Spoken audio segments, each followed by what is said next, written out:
بسم اللہ الرحمن الرحیم نحمدہ ونصلی علی رسولہ الکریم اما بعد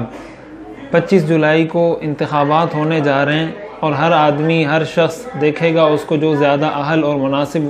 حقدار امیدوار لگے گا اس کو وہ ووٹ دے گا. لیکن ایک بات جو اسلام کا ہم سے تقاضا ہے، بحیثیت مسلمان ہم سب کی ذمہ داری ہے، اس سے ہم کسی صورت دستبردار نہیں ہو سکتے، اس سے کبھی بھی ہم عہدہ برا نہیں ہو سکتے. وہ یہ کہ یہ اسلامی مملکت ہے، آپ جس امیدوار کو جس پارٹی کو بھی ووٹ دے رہے ہیں، آپ اس امیدوار سے جب وہ آپ کے پاس آپ کے حلقے میں آتا ہے آپ اس سے اس بات کا مطالبہ کریں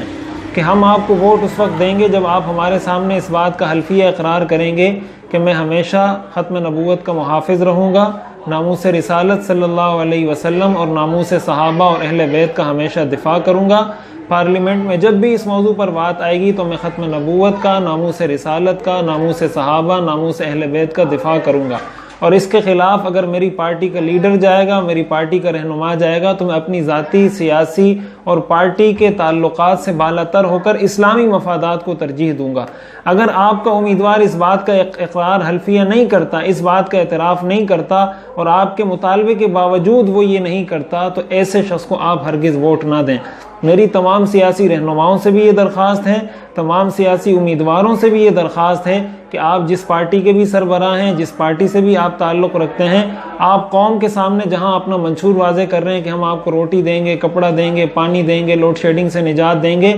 مسلمان کے لیے ان سارے مسائل کے ساتھ ساتھ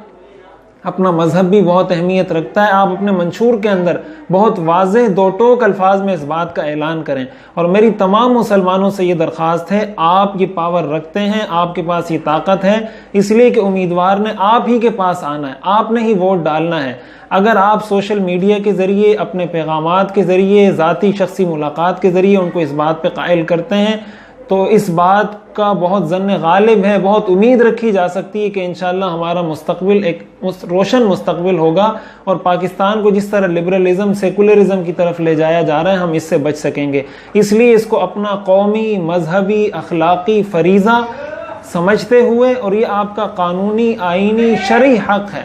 اس کو اپنا حق سمجھتے ہوئے استعمال کریں اور اگر آپ چاہیں آپ یہ کام کر سکتے ہیں. لہٰذا میری پہلی درخواست یہ ہے کہ اس موضوع سے متعلق آپ سوشل میڈیا پہ پوسٹیں کریں، اس ویڈیو کو زیادہ سے زیادہ بلا تفریق شیئر کریں، ہر سیاسی رہنما تک، ہر امیدوار تک پہنچائیں. یہ ہم سب کا مذہبی، قومی فریضہ ہے. اور ساتھ ہی ساتھ حلف کے اندر اس بات کو بھی ان سے شامل کروایا جائے کہ میں ملک پاکستان کا اسلامی تعلیمات کے مطابق ہمیشہ وفادار رہوں گا. اگر میرا سیاسی رہنما اس وفاداری کے خلاف ہو تو میں سیاسی رہنما کا ساتھ نہیں دوں گا بلکہ ملک پاکستان کا ساتھ دوں گا.